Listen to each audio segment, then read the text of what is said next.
Hello, my name's Sylvester McCoy. I played Doctor Who. Number 7. Yes, a long time ago. Anyway, you're listening to Neil. No, you're not. Listen to me. Anyway, you might be soon listening to Neil podding. Whatever that is. Neil Before Blog presents Neil Before Pod.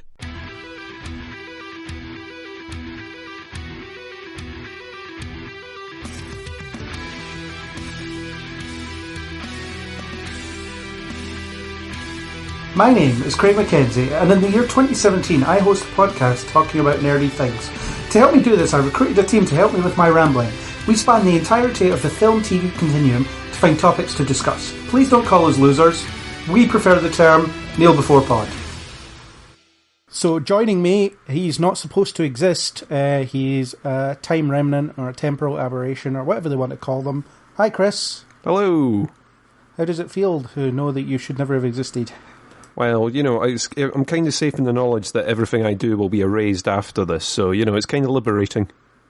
Well, that's good. You can say what you want and offend everybody, and then it'll never exist, and who knows what this podcast will be replaced with. Maybe something worth listening to. Well, I don't know. Let's not hold our breath too much. Yeah, miracles don't quite happen like that. Yeah.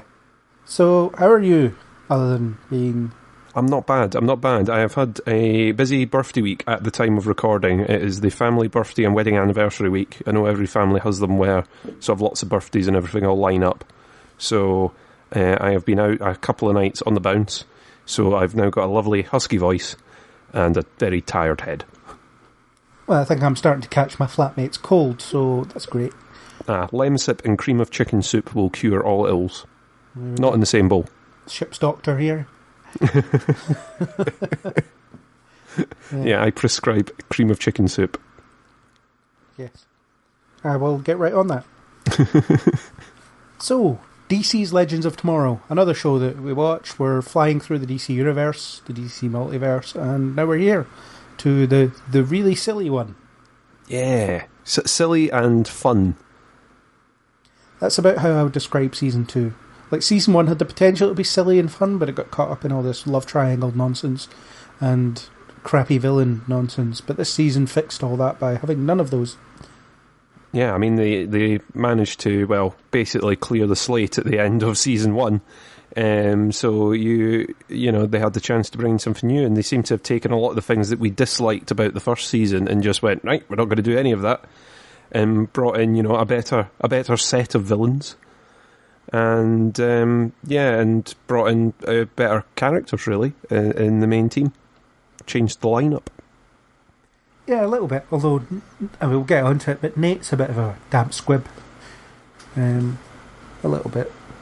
I mean, I think he got better, I think, without going into the spoiler area. I think he improved towards the end. I think up to the mid-season he was a bit nippy, and then towards the end I was a little bit more impressed with him. They seemed to sort out what looked like it was going to be a potentially really annoying love triangle thing again. Seemed to be resolved. Yeah. It's, much improved. If there was an award ceremony, it would be most improved they would get. I like that we should hold some form of Neil Before BAFTAs. Neil Before BAFTA. Well, we could be running out of things to talk about in November, December time, so we might, you know. Well, best of year, best improved, worst improved? Worstest improved. The category allocation is ongoing, listeners. Ongoing, yeah. There will be a discussion about it before we unveil it to the public. Yeah, probably on air. Yeah, probably. There'll be an argument. It'll be ugly. Yeah. I'll edit it all out so it never happened. Yeah, just wait until you see the fight over who gets awarded everything. It'll be epic. Yeah, completely epic. So, you've given some brief spoiler-free thoughts. Do you have any more spoiler-free thoughts, really? No, just that I actually quite enjoyed it. It was a little bit of light relief amongst some of the other shows. So, yeah, I enjoyed it. Yeah, same. I had fun with it. I was watching it early in the morning over The Flash by the end because it was, you know, something I was enjoying, whereas The Flash was not. as you can hear on the other podcast, where we just criticise the Flash for like an hour. Yes, if you time travel and go back a couple of episodes, you can hear us ripping into the Flash. Or just, select it on the list on whatever app you're using, or go to the webpage. That wouldn't be as fun. You don't need to time travel all the time. Yeah. And if you want to have real fun, rename your Alexa smart speaker to Gideon. A lot more fun. Just saying. Can you rename that? You can rename it, yeah. You can also make it respond to computer if you want to be Star Trekky. Can't do that with Google, unfortunately. At least not that I know of. We can try. Yeah. Next update. Anyway, this is like a technology podcast. So you're going to ask Gideon to take us into the spoiler section then? Yes. Gideon, take us to the spoiler section. Please do not make me do that. I don't know. There's got to be a clip of her saying like "okay" or something. It'll be like a yes. It'll be a yes, Captain, or something along those lines, and then you can fire a sound effect at the end of it, and we. Yeah. There you go. Very well, Captain. Here we are in spoilers. Thank you, Gideon. Cheers, Gideon. They have no recourse but to follow the Captain's orders. Okay, so let's start. I know the first agenda item I put is the good, but let's switch it off and be more positive later. So let's start with the bad. What did you not like about season 2? I thought some of the team didn't quite get the same focus as the others. I quite liked Jax in season 1, as much as there were elements I didn't like, and he didn't seem to get much attention in this season. So that kind of annoyed me a little bit. Some of it felt a little bit bloated. It could have been shorter. I think there's a couple of episodes that you could have condensed or cut out, or sort of combined together to make it flow a bit better, for want of a better word. But generally, overall, I kind of enjoyed it. I think one day I'm going to get a supercut of all the times you say that something's could have been shorter, or it could have been shorter. Yeah, I mean, I know a lot of people say that at the end of these podcasts. If you cut out that guy and saying that things could be a lot shorter, then this podcast would be a lot shorter. But yeah, I kind of feel it was a bit overlong.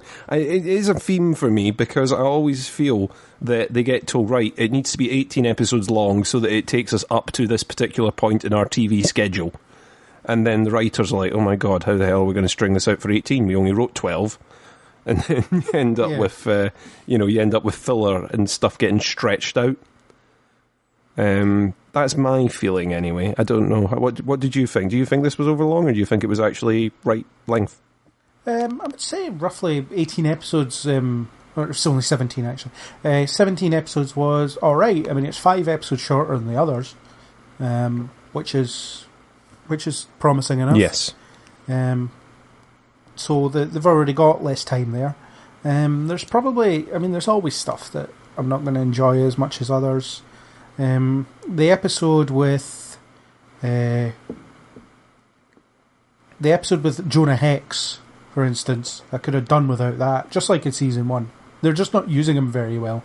I just think those episodes are rubbish, the Western ones, because it's just... I mean, I don't really watch Westerns because I don't really like Westerns, but they're everything I don't like about Westerns. So, then I suppose I'm biased in the sense that I'm never going to watch it. I'm never going to enjoy it, sorry. It's like a Doctor Who episode about pirates. It's not a fair assessment of whether I enjoy Doctor Who, it's just I don't like pirates. So, the pirate episode will be next season, won't it? It must be incoming soon. Pirates in season 1, so they'll do they'll do Pirates of the Time Stream or something, I don't know. If they're listening and they've just taken that as an idea, I want royalties. I thought the Camelot episode could have done with some work as well. That was a bit weird. The Camelot episode was really, really odd, but I did like how they kind of tied some of the, legends into the legends of King Arthur. That was kind of neat. When you find out that Sarah is Lancelot. Yeah, that was funny. I thought that was quite good fun, and there was a few bits, I always quite like when they do something along the lines of a character saying, well, none of this is real, and then it pretty much follows the line of the person's book. Yeah. And there was one thing I definitely didn't like in the finale. It was when Eobard Thawne went through history and got millions of himself, to go on this battlefield, this World War One battlefield, and it's just there's tons of them. That is a force that shouldn't be possible to defeat, and all they were doing is knocking people over.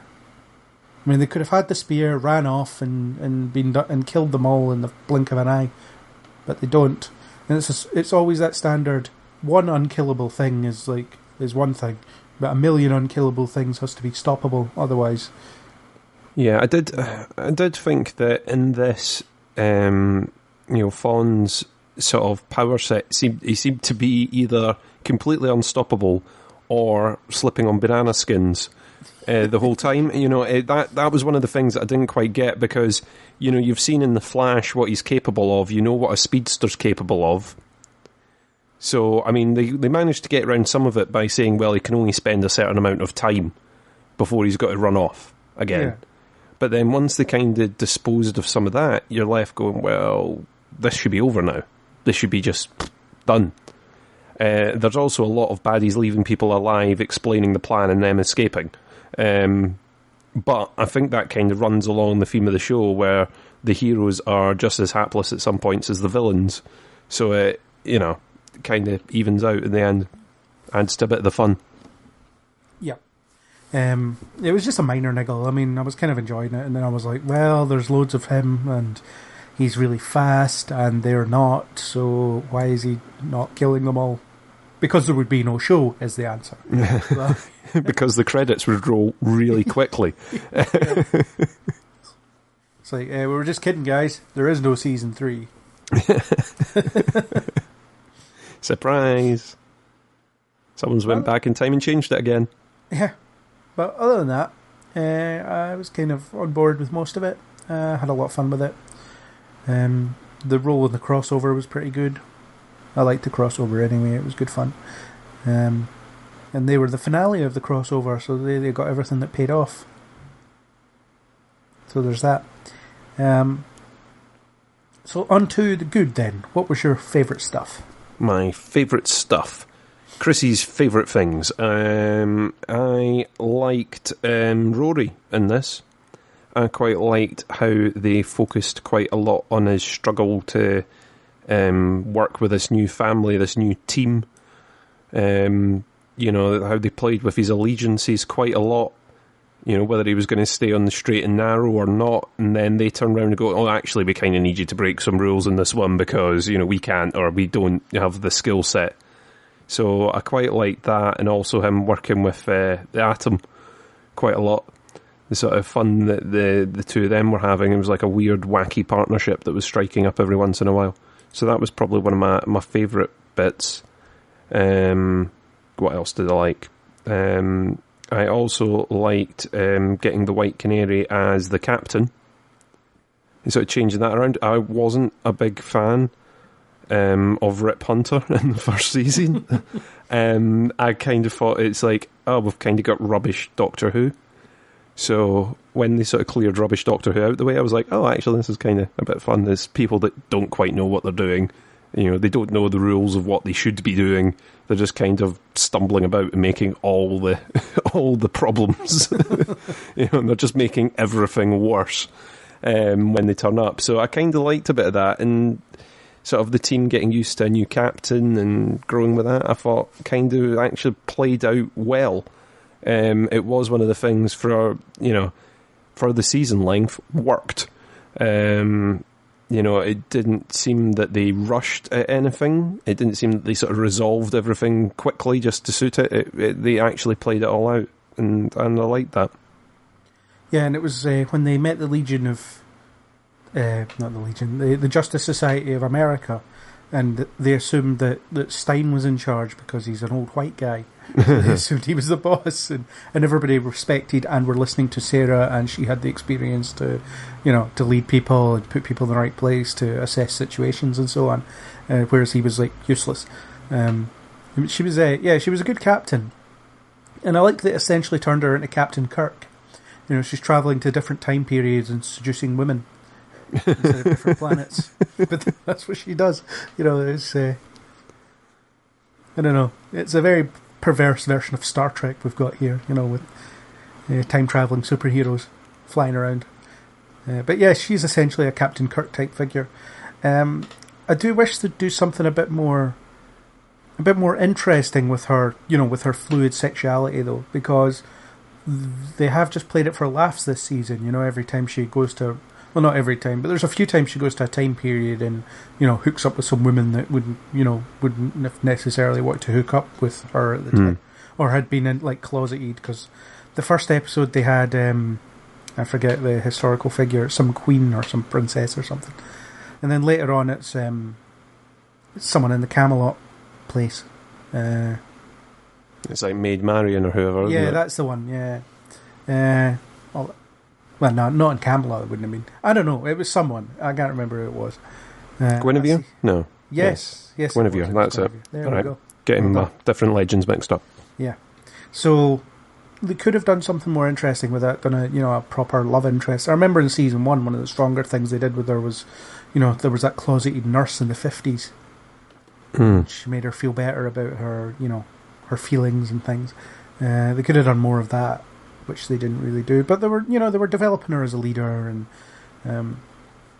it's amazing to see Katie Lotz do her, her own stunt stuff, especially during the samurai episode, Shogun, it was just called, where she was doing all her own stunts with swordplay and all that stuff. It was really cool to see that.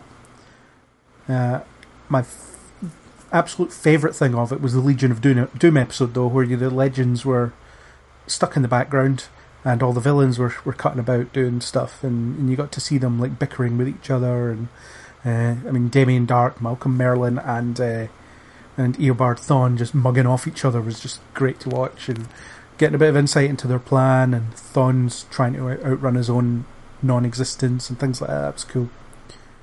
Such a good episode. I loved that episode because it sort of switched it up and focused on the villains, and they're such fun characters, those. Yeah. Especially, I've mentioned them in the Arrow podcast, but Malcolm Merlin I always find quite funny just because it's John Barrowman in the first place. Damien Dark just gets played as a proper comic booky moustache twirling if he had one villain, which is great. Just such a serious, straight-faced character. And Fawn in this, I think, really got kind of fleshed out because, you didn't see him that much in Flash, really, because most of the time when it was Fawn, it was actually sort of Tom Cavanagh. It was Wells, it wasn't Fawn. So, I just... The Legion of Doom was definitely one of my favourite things in this. I know we're going to talk about them later, so I'll save up for that. But, definitely that episode sort of switched it round a little bit. I do like when they play with the format like that. Yeah, and funnily enough, that's what I was saying they should do on Flash. Yes. Give us a new perspective, and it freshens things up and makes for some fun times. Because scenery chewing villains, always good to watch, and when you watch an entire episode of them doing that, it's just great. And no complaints there. Other things that I liked. I liked Amaya. I thought she was a good character. They were originally apparently going to recruit the original Vixen who appeared in season 3 of Arrow, also her own animated series. But the actress was busy. So they went for a grandmother instead. Some other actress who fits the costume, I suppose. Which was good. She was good. I liked the kind of out of time stuff where she was proper old fashioned and learning the ways of essentially the 21st century. And she's just so good and all protocol driven. So I liked how Mick was able to teach her how to be a criminal in the Chicago episode. That was good. She was a good addition. Nate, as I've mentioned, he got better as he went on, but I think the whole idea was he was a bit of a goober, him and Ray could bounce off each other as being the nerds on the team. But the idea of having a historian who travels through time was, well, let's be honest, it was done better in Timeless, but it's a good idea. Yeah. There's other bits and pieces that I kind of like throughout. I just thought it was good fun. I think throughout, I was just enjoying what they had to offer. Bringing Rip Hunter back worked because it gave him something else to do. What I liked about that is they kind of bring him back first and he's amnesiac, so he's like the character's reset totally, and I was like, actually, I'm kind of behind this. This is a bit of fun. Then bringing him back as evil, I thought was good. However, the only thing about bringing him back evil is he didn't just sort of self-destruct the ship or do anything like that. He seemed to, be... when we were talking about sort of Fawn not being at his full power set, I don't think he was either. It sort of seemed like he took everything very gently, didn't sort of go in all guns blazing, because I can imagine he could have dispatched them out the ship a lot quicker once he had overridden everything. Yeah, there was a weird part where he says to... where he tries to override the thing, and he says to Gideon something to invoke some protocol or whatever. All Sarah would have had to do was say, Gideon, don't listen to this guy. And then she wouldn't have, because she's a computer program. But the episode where they go into Rip's mind, and then Gideon's like an attractive woman in his fantasy was quite funny. It was just weird seeing the voice come from someone like that. It was odd, just very, very odd. Well, it's actually the actress that played her. Yeah. You see it and you go, oh, so that's what she looks like. Amy Pemberton. Yeah. It's unusual for the CW to keep the attractive people off screen, but, yeah, so it was all good. I like the Legion... Not the Legion. Why do I keep saying that? The Justice Society of America. A flaw is they didn't do enough with them. So they had one episode, and then they had them periodically appear throughout the season. I would have liked to see them fully formed as a team more than once. Yeah, they seem to do a lot of sort of meetings and standing about, and they didn't sort of properly play them out. Yeah, because they all got separated through time to hide the pieces of the spear. Because there's always, this MacGuffin thing. The MacGuffin hunt was quite funny. It was a pretty normal MacGuffin hunt. We've got the pieces of this thing that are hidden throughout time. One of them's on the moon, one of them's here, one of them's, it's like, why don't you just throw them into the sun? Like, you have a spaceship. I kind of liked the fact that they had the writers had obviously sat and go, where would be a fun place to send everyone? Oh, we'll put one on the moon. Oh, the moon, that'll be a great little episode. Let's put it on the moon.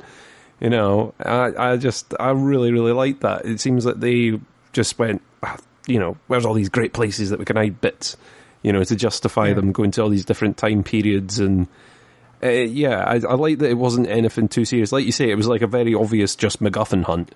Yeah. But, sort of jazzed up a little with all the places that they were going to and where they had hidden them, putting a bit of the spear inside the flag on the moon, I think was just a neat little trick. And we learned that the Speed Force doesn't work in space. Yes, that I didn't know. That's weird. As of all the things to depower you, space. Yeah. Why aren't I killing you right now? Because Speed Force doesn't work in space. Whatever. Yeah. I can't think of anything else that jumps out as being like amazing about it, but I don't think it was amazing as such. I just think it was good fun, and that in itself almost justifies its existence. Yeah, I mean, I just think it was good fun. I mean, it isn't stellar. It isn't, it isn't Shakespeare. It's just fun. And I think it kind of gets its place in this universe. It's not trying to be too serious. It's not trying to be too jokey. It's just sort of fitting in nicely in a little niche that isn't filled. And because of the format and the way they've done it, it allows them to pull lots of different things in. I mean, a couple of the other sort of little bits that I liked the fact that they rotated the opening narration. Oh, yeah, that was good, yeah. I thought that was good because each of them had a different style. I thought sort of mix one was hilarious, and then even the villains got to do the narration occasionally, which I just thought was a nice different way of doing it, because you're used to at the top of these series hearing the same narration every time, I am the fastest man alive, and you hear it all the time. Whereas getting the different characters doing it at the top, I thought was pretty neat. Yeah, I'd actually all forgotten about that, but now that you say, I remember the Mick Rory one. We killed the time pigs, and then we do this. Yeah. and Mick is always eating. Permanently, yeah. Yeah. So we've touched on characters as it is. Sarah's arc this season was about settling into her role as a leader. Well, I don't think there was that much settling in for her. I think she naturally fit in that space anyway. She was a natural from the beginning, but she was giving like tough orders and things like that. Yeah.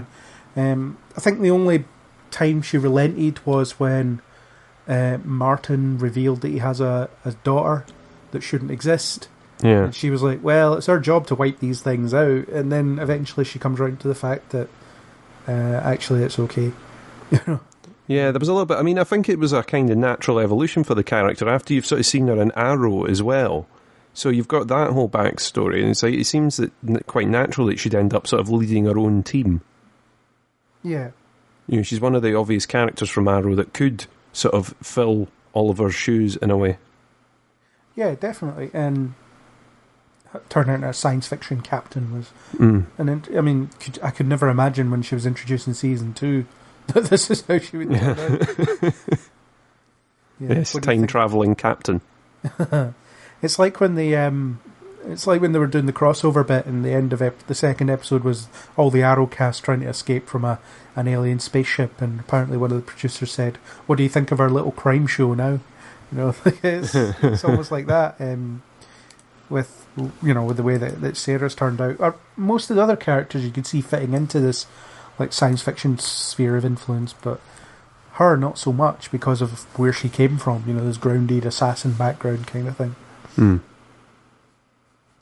But yeah, she was good. Bounced off the rest of the cast well. Her working with Amaya was good. I liked it when she was being like mind controlled essentially by the Legion, and the episode where they rewrote reality and they were like going around hunting people. That was quite cool. See, that was another episode that I liked just because it sort of changed the format. Everyone got to play a slightly different version of their character, and you also got to see the sort of grand delusions of the Legion as well. Yeah. You know, I liked sort of Damien Dark sitting there with all the assorted sort of helmets and props and costumes that he had collected, you know, his trophies. And Felicity was a huntress for like 2 seconds. Yeah. That was a bit strange. That was weird, but it was... yeah, I do like it, and it's like again, it's like they didn't take themselves too seriously when they were doing it. They kind of hammed it up, and I thought that was great. Yeah, we talked about Mick, but his arc was probably for me the most pronounced actually because of him trying to deal with the fact that Snart wasn't alive anymore, and then you had a couple of episodes where he's been haunted by it. They were quite good, and I liked how they subverted that by having the him thinking he was being haunted, so he told Snart some important information, and turned out it was real him. Yeah, although it was him that had been plucked from a time before he'd been through all these life lessons. So that was quite good, seeing the old school villainous Snart, you know, for a while.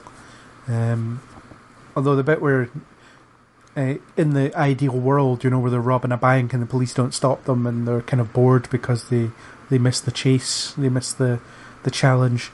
That was, you know, that's quite good. They just want to be criminals. Yeah, I liked when they were sitting there going, well, I can ask them to chase us for longer. Yeah. Like, it's not the same. Yeah.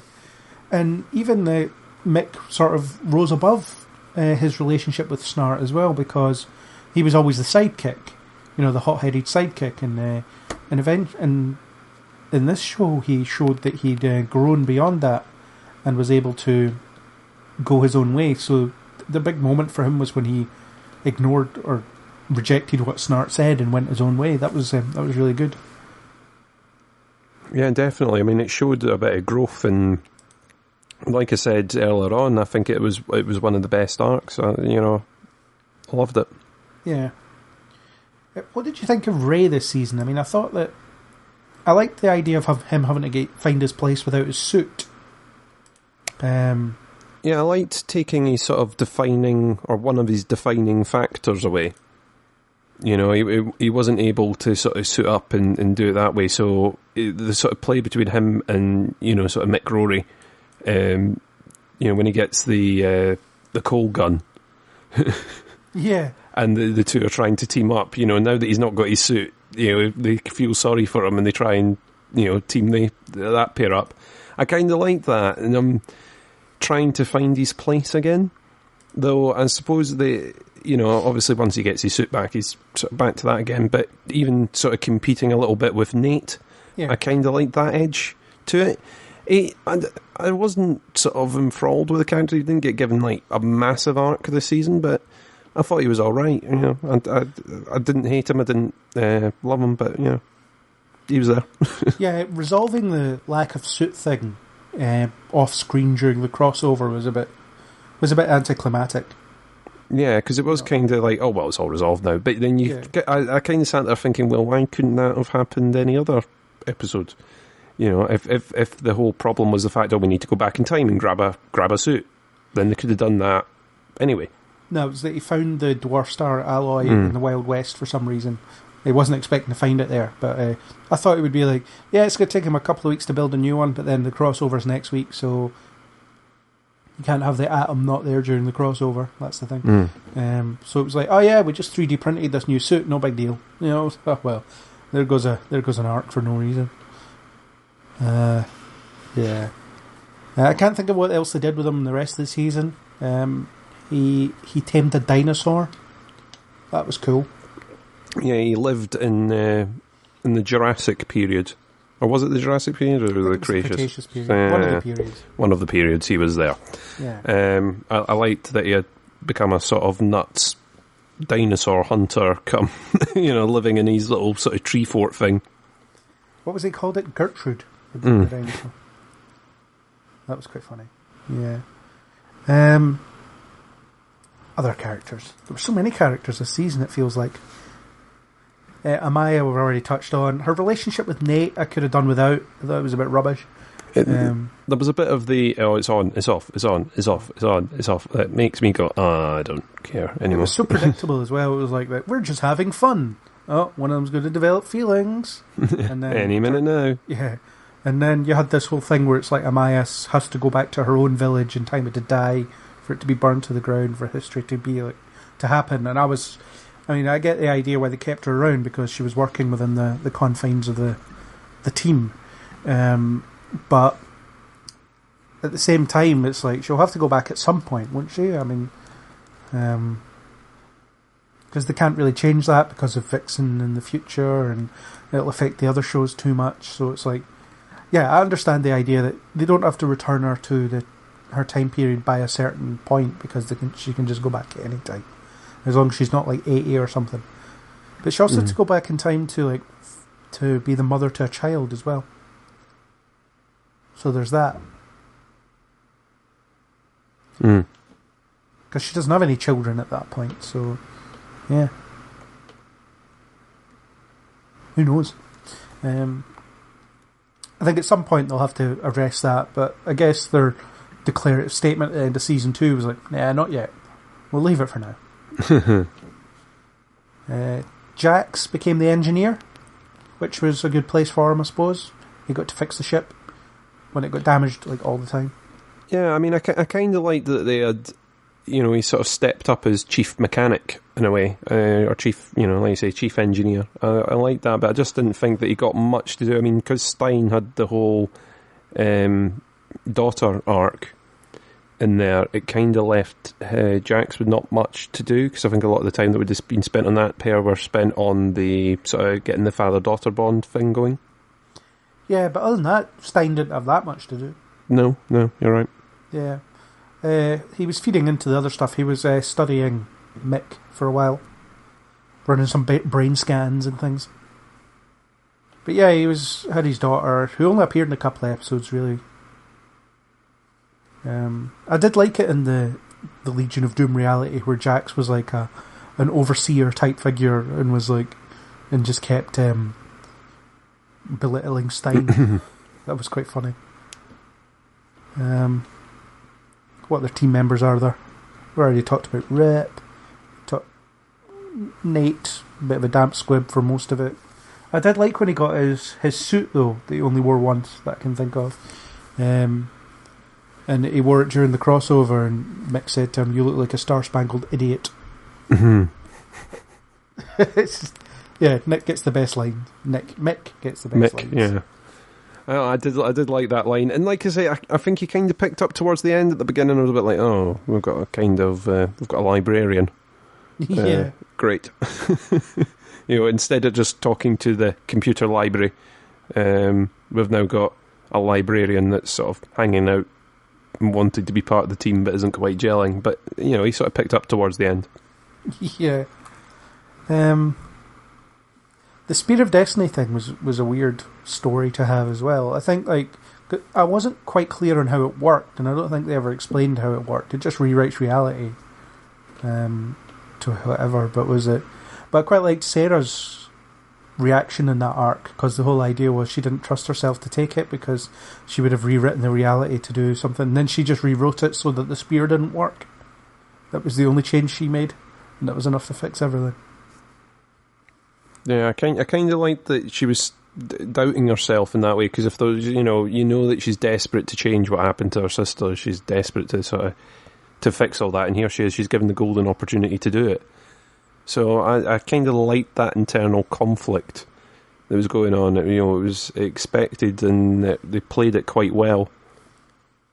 I do agree with you though that the sort of rules of the spear were very sort of fluid and never quite explained, but I think it kind of plays into the rest of how the show works. The rules of time and everything are not particularly solid either. Even from the sort of the final scenes of everything sort of collapsing, I don't know how the resolution of that is going to be. It just seems that everything is now collided into one. So yeah, just it's all crazy. But it should make for an entertaining third season. Yeah, definitely. You get to combine dinosaurs with your space pirates. Yeah, that's it. So much fun. I'm just looking to see what other characters we might have had kicking about. There was only... I think that's it for the main ones, really. Unless we want to talk about Gideon. She didn't have an arc, though. Some of the historical guest stars, though, we could talk about some of them. We had George Lucas as a film student.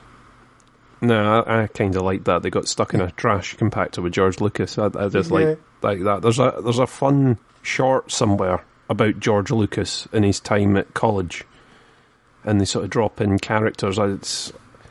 I can't remember what it's called now, but I caught it once on Sci-Fi. They were playing it in between films or something to make up time, and it was a lot of fun. So go out and Google that.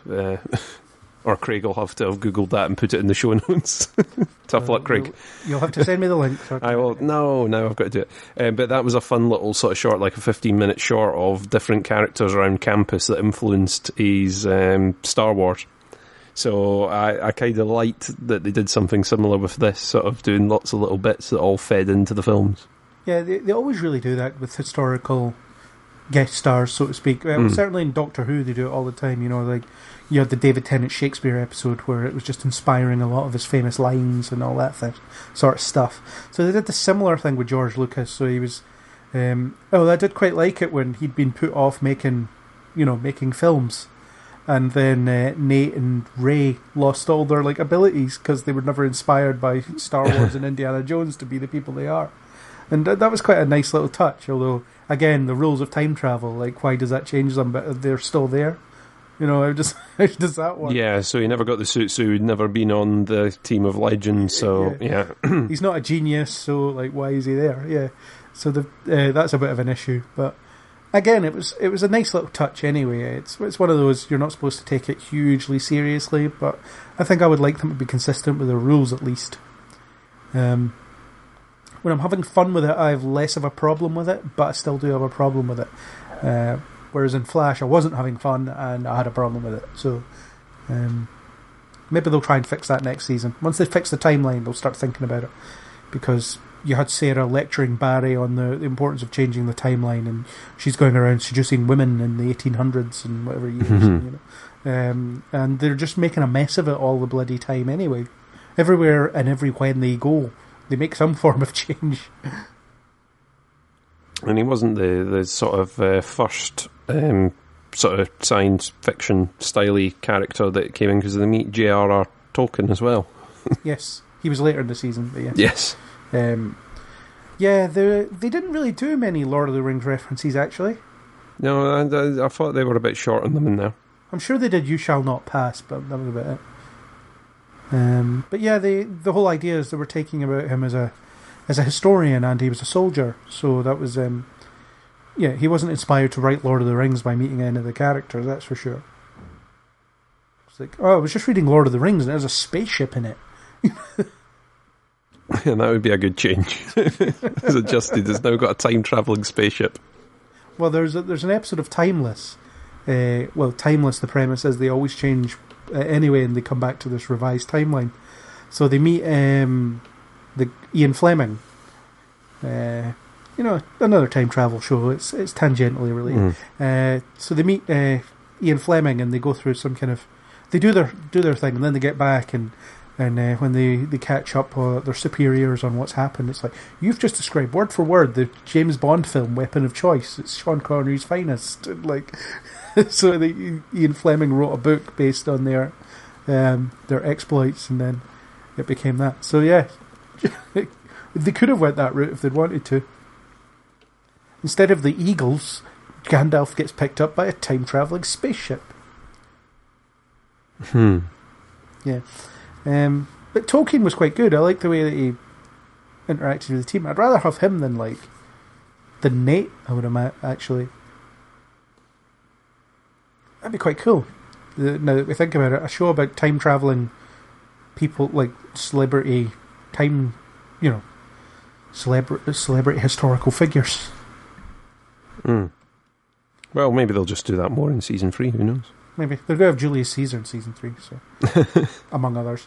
But he's probably working at a carnival or something like that with screwed up time. They also did the moon landing. The Apollo 13 episode on the moon landing, which was weird. Again, that was one where they significantly changed the timeline, but no one bothered about it. Yeah, it was. It is like you say. It's one of those things that kind of lets it down a little bit as it breaks its rules frequently. Though I suppose this is what we're supposed to be seeing now in season 3, is that all those rules that have been broken have now caused, massive repercussions. Yeah, although it was the only particular rule that they broke was duplicating themselves. That was the issue. That was the thing that broke time, wasn't it? Creating temporal duplicates of themselves. I have an agenda item here, just listed Legion of Doom. I think they deserve their own little talking point. I just think they... the idea of uniting some of the best of the other show's villains and to be the villains on this show is a great idea. It's just it gives them a new lease on life, because Damien Dark was dead, now he's back, although it's an earlier version of him. Malcolm Merlin is the post hand cut off version, and Thawne is the post erased version, which is surprising to me. Yeah. It's the after erasure. Yeah. I thought they were one of the best bits of this. When they sort of came into it and unite, I was like, brilliant. I just find Malcolm Merlin quite good fun. I find Damien Dark just over the top, bad guy. And Thawne, I wasn't sure about at first, and then kind of fleshed out and was quite good fun when he became more banana skinny. I thought, this is actually quite good, seeing the three of them. And, you've already mentioned the episode that focused on them pretty much. And I just thought that sort of fleshed them out, made it a lot more fun. The sly glances that they all had. Malcolm and Damien's little camaraderie, sort of complaining about the boss. Each time they go, you would catch them sort of walking into someone going, I can't believe he's got us coming here again. For God's sake. Just like anyone sort of complaining about what their boss has got them doing now, Can't believe he's made the decision to do this. I wouldn't have done it this way, no. Yeah, I really liked it. Yeah, and like you said, the dynamic between Malcolm and Damien was great, and Thawne was like, when he started to involve them a bit more, it was quite interesting. Because they started becoming a bit more of a unit after that. And it's the way that... it's the classic thing whenever you put three main villains in a room together, they all want to be in charge. So, Damien wanted to be in charge, Malcolm wanted to be in charge, Thawne was already in charge because he was most powerful. But they were all thinking of ways to overthrow each other. which was great, you know. So it was just who was going to be left standing at the end, because they couldn't possibly get along for very long. That's the whole point of, like, that's why these villains tend to be the top of their own respective food chains, because they can't operate with people that are kind of on their level, because there's too much of a conflict of interest there. Oh, definitely. And I just thought that they managed to handle that pretty well. You know, it wasn't full-out warring villains, but they got close at one point. You know, they were all trying to betray each other, and it sort of explains how the Legends are able to get on, despite the fact that they are not particularly a well-oiled machine. You know, when you see that the villains aren't performing much better. Yeah, and yeah, some of the lines they had, I can't remember any of them offhand, but some of them were just hilarious. Just I love Neil McDonough's performance as Damien Dark. I just think he nails that role and chews the scenery brilliantly. And Malcolm's always good fun. And I kind of expected him to like betray them and go work with the Legends, because that's just kind of that's his thing, isn't it? Yeah. He sort of flip flops between good guy, bad guy, doesn't he? Whatever stands to serve him well. Yeah. Well, it's funny how when he appears in Arrow again, he doesn't mention about all that time he like ruled the universe. Yeah, I mean, have they been put back with knowledge that they had when they were away, or I not? think Malcolm kept his memory, yeah. All right, okay. I could be wrong, though. Damien certainly didn't, because he had to be like... Yeah, you couldn't know what was coming, yeah. Yeah, he had to live his life and be killed, but... Malcolm, it was the contemporary version of him anyway. So, I can't remember if he kept his memory or not. I think he did. I suppose it doesn't really matter, now that he's quote-unquote dead. Spoilers for another show. Spoilers for a completely different programme.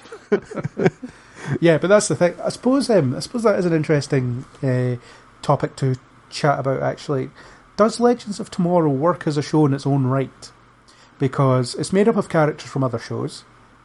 They were all introduced in other shows, apart from Amaya, she was sort of introduced in another show. And the villains that we're fighting in this season were all villains from other shows as well. So there's all sorts of, like, when they tell you about Eobard Thawne's background, it kind of assumes knowledge of The Flash. When you hear about Malcolm's background, it assumes knowledge of Arrow. Same with Damien Dark. Yeah, I kind of agree with you. I don't think this season in particular would have worked without knowledge of the other shows. I think the first season would have. I mean, it does roughly introduce each of the characters as, sort of Rip is collecting them. Yeah. But, yeah, I think this does assume that you need to know, why does that person hate that person? You know, what have they got? And it is spelt out a lot of the time. You know, what has, Sarah got against Damien Dark? Why does she hate him so much? Well... eventually it's explained, but it's kind of not there up front. Yeah. Same with the likes of sort of Malcolm and Fawn and everything. You kind of like, oh, well, what's his power set? Why is he like that? Yeah. I think a lot of these shows now do assume the fact that you watch everything else in order for their programme to make sense. I mean, between the fact that, like, crossovers for the start would just make no sense without watching some of the other shows first. As much as you get the little summary at the beginning, previously on all 3 or 4 of these shows. But, yeah, I do think they kind of assume that you're watching all. You're a completionist. Well, I think with the crossovers, it's a different animal, because if you watch one of the shows and then you decide to watch all the episodes in that crossover, then chances are you're going to be okay with them. You're going to be okay just dealing with the fact that these characters exist, and you don't need to know much more than that. Yeah. This year's crossover was slightly different because the middle episode was an Arrow episode through and through, so that would have been completely baffling if you're that person that only watches Legends of Tomorrow, or only watches The Flash, or only watches Supergirl, for that matter. So it's one of those, what's going on here? All the celebrations of Arrow as a TV show in a 100th episode kind of scenario, and then it's like, but you're expecting people who don't typically watch Arrow to be watching this episode because it's part of this crossover, so it doesn't quite work. The Legends of Tomorrow episode of the crossover was, it was just another part of it. It wasn't the only unique thing about it as a Legends of Tomorrow thing was that all the Legends characters were in it, whereas some of the sporting characters from other shows were missing. So I think the other shows, they get away with you watching them on their own. You could watch Arrow as a self-contained thing, and apart from random appearances by the Flash, you're probably going to be okay with it.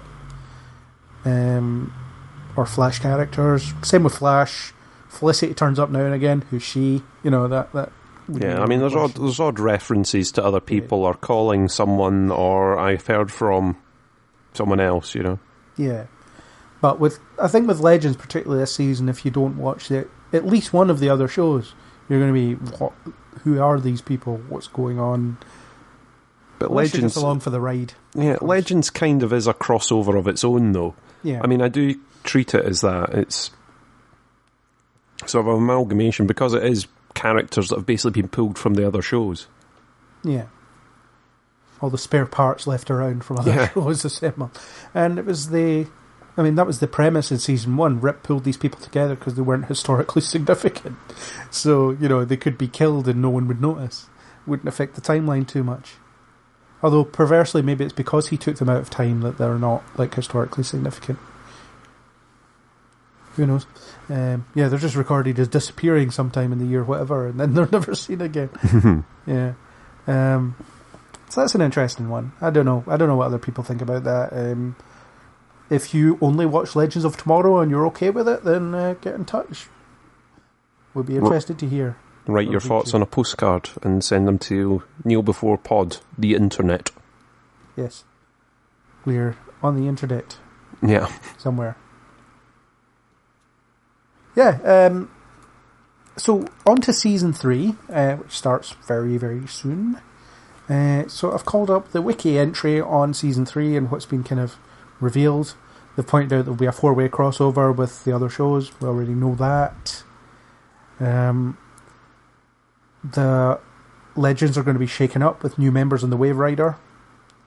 No surprises there. They've kind of done that already, so... Yeah, do that again. Looking forward to that, so jazzing it up again. Yeah, a new hero, not original to the show, but not from the comics, and not from any other DC Arrowverse shows, will appear. Ooh. I wonder if that's going to be some kind of historical celebrity then. It's the only thing it can be based on that. Rip Hunter will create a new organisation called the Time Bureau.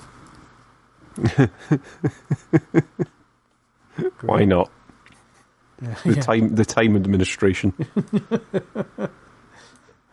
Damien Dark, Leonard Snart, and Rip Hunter will return. Dark will be a series regular, while the other two will be recurring. The version of Snart that will be a Bizarro version. Okay. Dark will be resurrected from his season 4 of Arrow death. That's a bit strange. Creepy. But I kind of like the way he plays him, so I'm almost forgiving of that. Yeah. There's been conversations about getting Constantine in. So that's interesting. And there will be Damien Dark's daughter kicking about. Is it a daughter he had in season 4 of Arrow? I cannot remember off the top of my head. I think it was. Yeah. Is that another one that Barry's changed? Yeah. All these gender flipping that he keeps doing. Yeah. Turns out he now has twins. I don't know. Yeah. Barry's fertility powers. Yeah, he's actually doubled future villains. What an idiot.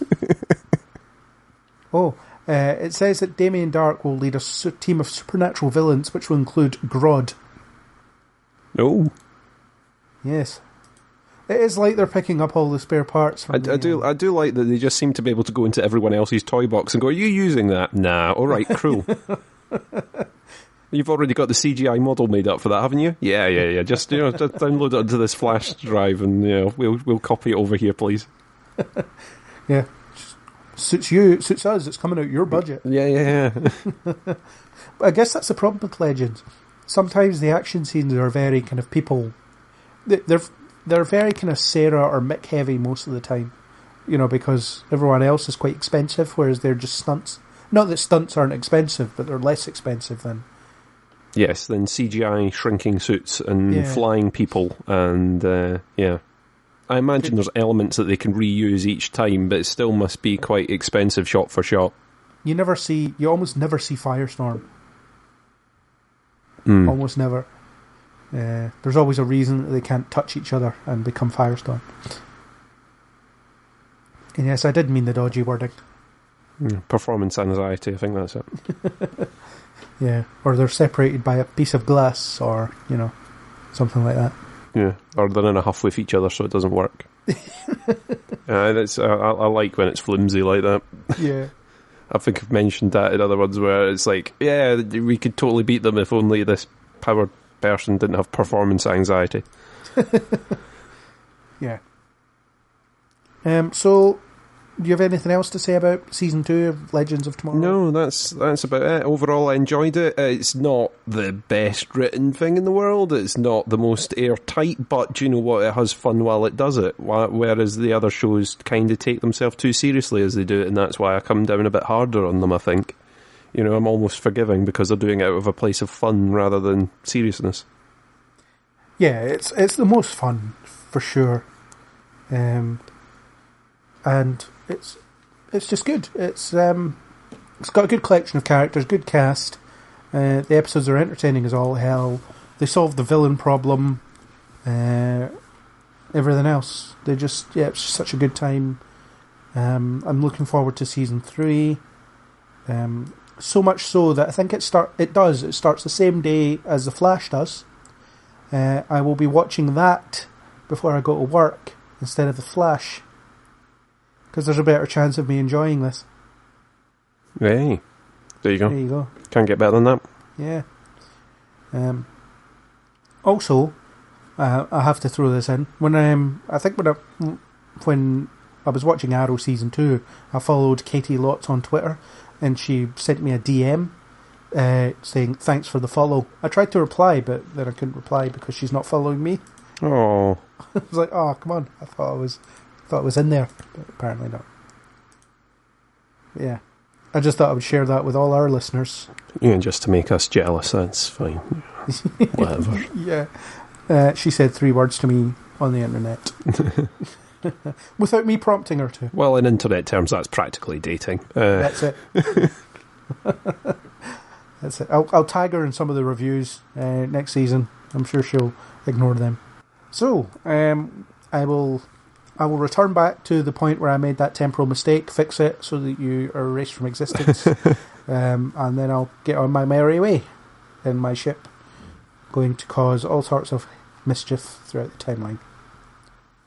Oh, does that mean I'm just going to slowly fade away? I don't know how slow it'll be. All right, okay. Well, I can just, I can just see myself out. I'll just slowly fade into the background and disappear. I'll just do as I go, I'll just hold my hand aloft with a massive face of disappointment and go, no! So that was our discussion on Legends of Tomorrow, Season 2. Thanks to YouTuber nstens1117 for the supplied music. If you like what you heard, then please do subscribe on iTunes, YouTube, or any major podcasting app. And we hope you'll join us on the next Kneel Before Pod.